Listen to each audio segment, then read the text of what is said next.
Hey everybody, it's me, Lily Rose, the admin here at Encouragement Corner on Facebook, and we are continuing on today in the book of Judges. Judges 9 is a very long book, chapter I mean, so we'll see how far we go. As we could see at the end of 8, typical to the Israelite story that we see throughout the Old Testament, they serve God and they win under a wise leader that God has appointed. And then the wise leader dies and everything goes to muck, right? And they begin to worship Baal and all this other stuff. So let's see what happens next. It says, one day Gideon's son Abimelech, remember that was the one born to by his concubine, went to Shechem to visit his uncles, his mother's brothers. He said to them and to the rest of his mother's family, ask the leading citizens of Shechem whether they want to be ruled by all 70 of Gideon's sons or by one man. And remember that I am your own flesh and blood. So Abimelech's uncles gave his message to all the citizens of Shechem on his behalf. And after listening to this proposal, the people of Shechem decided in favor of Abimelech because he was their relative. They gave him 70 silver coins from the temple of Baal-berith, which he used to hire some reckless troublemakers who agreed to follow him. He went to his father's home at Orpah, and there on the one stone they killed all 70 of his half-brothers, the sons of Gideon. But the youngest brother, Jotham, escaped and hid. Then all the leading citizens of Shechem and Beth-mael called a meeting under the oak beside the pillar at Shechem and made Abimelech their king. I have a feeling fear was the motive behind that one, huh? When Jotham heard about this, he climbed to the top of Mount Gerizim and shouted, listen to me, citizens of Shechem. Listen to me if you want God to listen to you. Once upon a time, the trees decided to choose a king. First they said to the olive tree, be our king. But the olive tree refused, saying, should I quit producing the olive oil that blesses both God and people, just to wave back and forth over the trees? Then they said to the fig tree, you be our king. But the fig tree also refused, saying, should I quit producing my sweet fruit, just to wave back and forth over the trees? Then they said to the grapevine, you be our king. But the grapevine also refused, saying, should I quit producing the wine that cheers both God and people, just to wave back and forth over the trees? Then all the trees finally turned to the thorn bush and said, come, you be our king.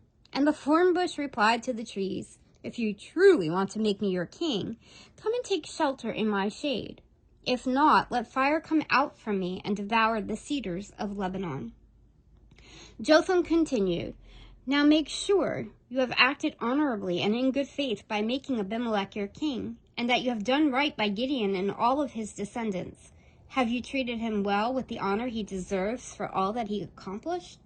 For he fought for you and risked his life when he rescued you from the Midianites. But today you have revolted against my father and his descendants, killing 70 sons on one stone. And you have chosen his slavewoman's son, Abimelech, to be your king just because he is your relative. If you have acted honorably and in good faith toward Gideon and his descendants today, then may you find joy in Abimelech and may he find joy in you.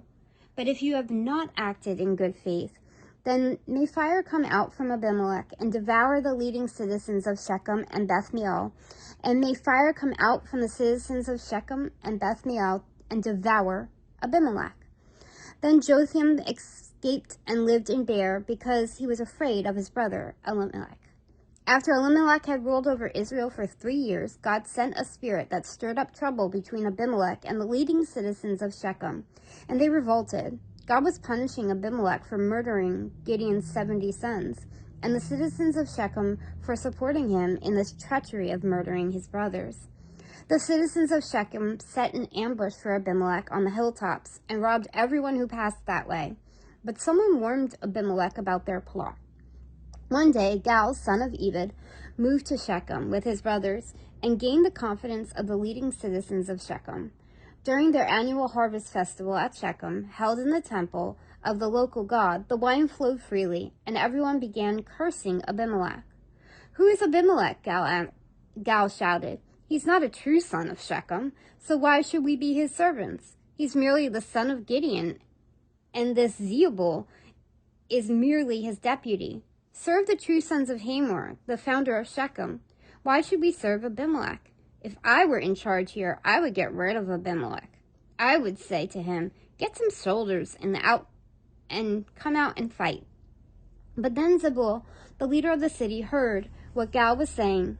He was furious. He sent messengers to Abimelech in Armah, telling him, Gal, son of Ebed, and his brothers have come to live in Shechem, and now they are inciting the city to rebel against you. Come by night with an army and hide out in the fields. In the morning, as soon as it's daylight, attack the city. When Gal and those who are with him come out against you, you can do with them as you wish. So Abimelech and all his men went by night and split into 4 groups, stationing themselves around Shechem. Gal was standing at the city gates when Abimelech and his armies came out of hiding. Then Gal saw them, and said to Zebul, Look, there are people coming down from the hilltops. Zebul replied, It's just the shadows of the hills that look like men. But again Gal said, No, people are coming down from the hills, and another group is coming down the road past the diviner's oak. Then Zebul turned on him and asked, Now where is that big mouth of yours?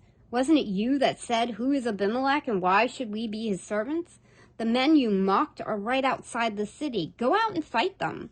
So Gal led the leading citizens of Shechem into battle against Abimelech. But Abimelech chased him, and many of Shechem's men were wounded and fell along the road as they retreated to the city gate.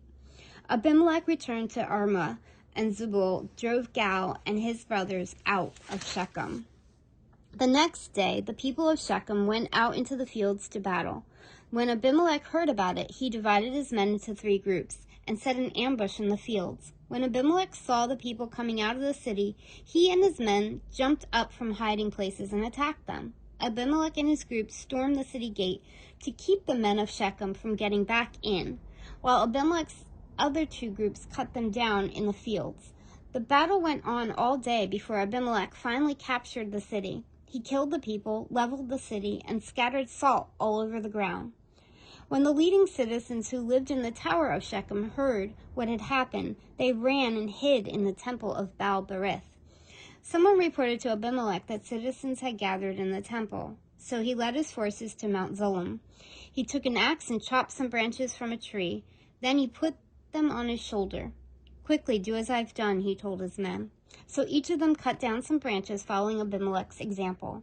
They piled the branches against the walls of the temple and set them on fire. So all the people who had lived in the tower of Shechem died, about 1,000 men and women.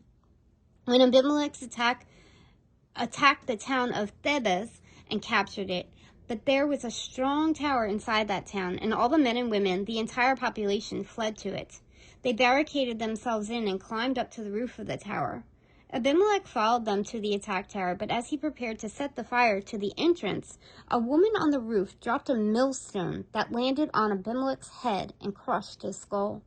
He quickly said to his young armor-bearer, Draw your sword and kill me. Don't let it be said that this woman killed Abimelech.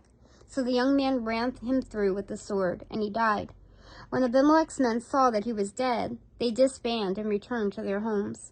In this way, God punished Abimelech for the evil he had done against his father by murdering his 70 brothers.